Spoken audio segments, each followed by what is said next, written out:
சங்கு புடிச்சு நம்பி நம்பி விட்டுவிட்டேன். சங்கு குழவரைய ஒரு புடி புடிச்சு விட்டேன். பாவம் தொண்டை கட்டிக்கிச்சு. ஆ. வலி எச்சி கூட முழுங்க முடியல போல. வலிக்குது போல. ஆளே ஒரு மாரி ஆயிட்டா. அங்க போர் சுணங்கிட்டா. சங்கடம் தானே. சுணங்கிட்டா. முகங்கெல்லாம் அப்படி மாறி போச்சு. முகம் ம். இழுத்து விட்டது. முகத்துல தான் அடிபடுது. அப்புறம் அப்புறம் எப்படி துமுறு ஏன் இப்படி பேசுற? அப்புறம் அப்ப பேசுற அதத்தான் சொன்னேன். ஒரு பேசுனா அப்படித்தான் அப்ப தேவையெல்லாம் பேசாத.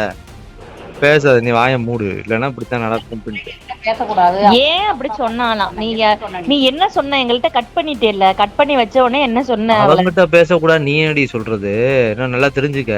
இல்ல இந்த விஷயத்த பூரா வீட்டு விஷயத்த பூரா எதுக்கு நீங்க சொல்றீங்க? அவங்ககிட்ட எதுக்கு சொன்னீங்க? வீட்டு விஷயத்த பத்தி எதுக்கு சொல்றீங்க? வீட்டு விஷயத்த பத்தி சொல்றா. எங்க அப்பா அம்மா கிட்ட தாண்டி சொல்ல முடியும் வீட்டு விஷயத்த.